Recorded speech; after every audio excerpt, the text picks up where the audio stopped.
তখন সে কাপড়ে টান্দা ধরে দইরে আল্লাহর রাস্তায় কিছু দেন, আল্লাহর রাস্তায় কিছু দেন। গাড়ি আইসা বসে এখন প্যাসেঞ্জার যখন গাড়িতে উঠবে তখন ফাও দইরা করে তাকে আল্লাহর রাস্তায় কিছু দেন। হে বড় গাড়ি তুলতেই হতো। শেষ পর্যন্ত বিরক্ত হইয়া 2 টাকা ফটো তোরা লাগে পারলাম না। আমি দেওরাবাসীকে বলতে চাই, স্লোগানের সুডে মায়া লোক যাতে ঘর থেকে ডাক্কা গজে বাবা বুদ্ধি মা স্লোগান দিয়ে কান্না নষ্ট করিস না। বুঝাইতে পারলাম? আপনারা নিজেরাই বলছেন জনপ্রিয়, নিজেরাই বলছেন শক্তিশালী, শক্তিশালী মানুষের স্লোগান দিতে হবে না? আর স্লোগানটা আইসে কয় বছর পরে? 17 বছর পরে সুযোগ পাইছেন। 17 বছরেরটা পুরাটা কাজা করে ছেড়ে হবে। 17 বছরের কাজ আদায় করতে হবে। বুঝে আসছে তো? ইনশাআল্লাহ। কি বলেন, করবেন তো? ইনশাআল্লাহ। যাক, আল্লাহ তাবারক ওয়া তাআলা আমাদেরকে তৌফিক দান করুক। এই কাজগুলি আপনারা সবাই করবেন, ইনশাআল্লাহ বিজয় আমাদের হবে।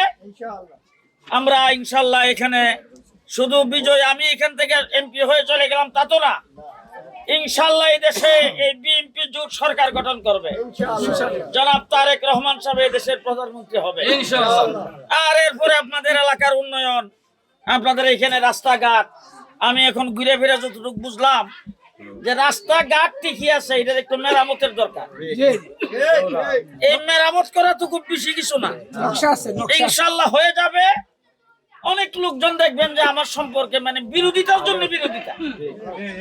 এখন মনে করেন যে আমি এই যে আমার ওই যে সভাপতি আছে সমাজপুরের, এরপরে এই যে সাজদাপুরের সভাপতি, এই যে উনি আমার মেইন ব্যক্তি একজন আবু সুফিয়ান ভাই, উনি আছেন। ওনাদের কি একটু জিজ্ঞাসা করেন তো এই পর্যন্ত একটা সার পয়সা কোথাও দিছি নাকি? না, কোন ইউনিয়নে ওনারা কাজ করার জন্য একটা সার পয়সা কোথাও আমি দেই নাই।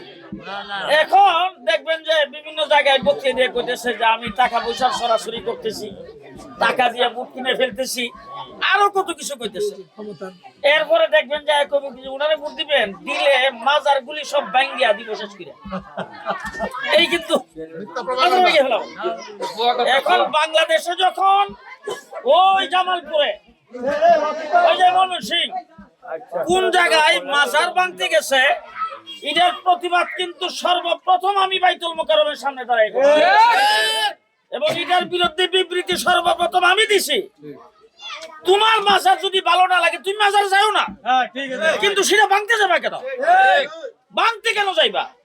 কিছু লোকজন আছে সেখানে মাজার ওনারা বানাইছে, তুমি আরেকজনের বানানো ভাঙতে যাও কেন?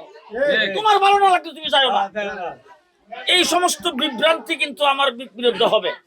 এইগুলির ব্যাপারে আপনারা সতর্ক থাকবেন, সজাগ থাকবেন। শেষ কথা, আমার আল্লাহ যদি আমাকে দায়িত্ব দেয়, আমি আপনাদের সঙ্গে সুখে দুঃখে মিলেমিশে থাকতে চাই, পরিষ্কার কথা। আজকে যেমন এখানে আইসা আমি আইয়ুব ভাইরে ডাকি, এখানে আইসা সোফিয়ান ভাইরে ডাকি।